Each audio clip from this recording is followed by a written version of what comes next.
Now, we know now that the crime that they say is at the root of terrorism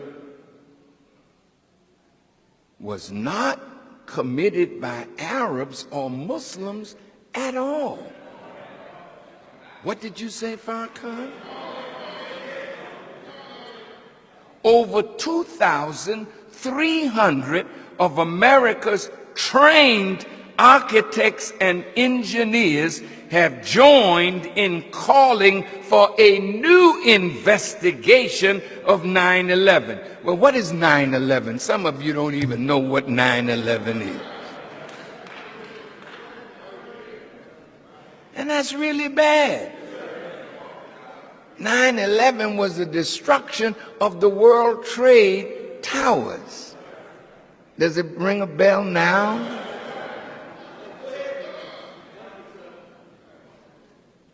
They say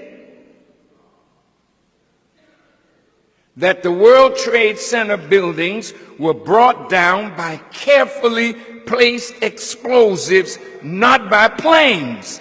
They say that all three buildings had to have been wired with explosive charges long before September the 11th. And this is something that took tremendous sophistication to do, and that sophistication was not with Osama bin Laden or his followers. Listen.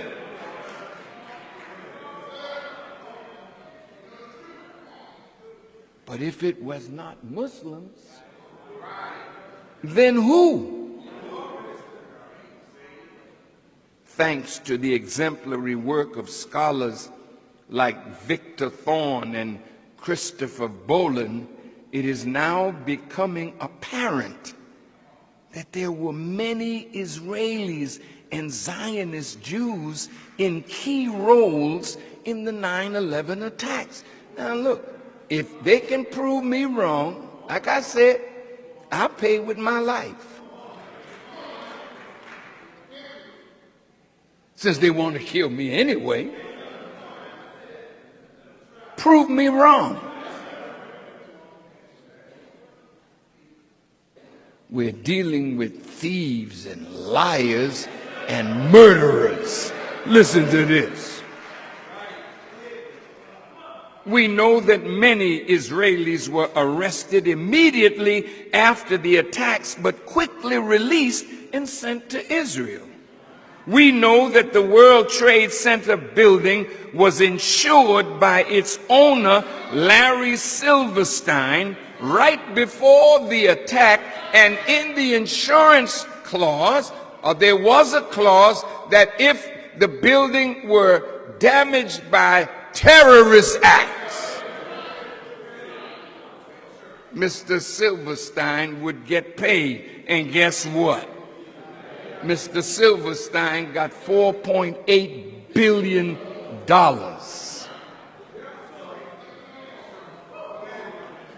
We know that an Israeli film crew dressed as Arabs were filming the Twin Towers before the first plane went in. In other words, these Israelis had foreknowledge of the attacks.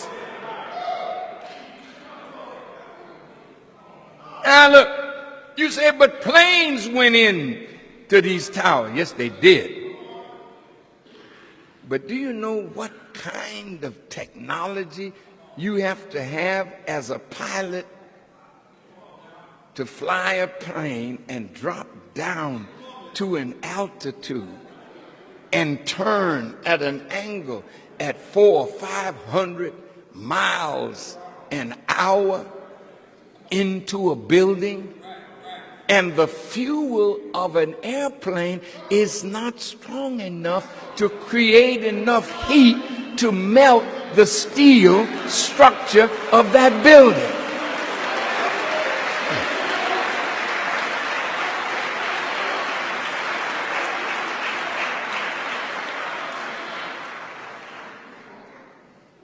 We know that many Jews received a text message not to come to work on September 11th.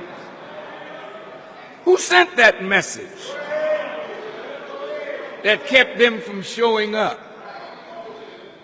Within minutes of the attacks, Ehud Barak, the founder and master of the Israeli military's covert operation force, was in a London studio of the BBC blaming Osama bin Laden and calling for a war on terror.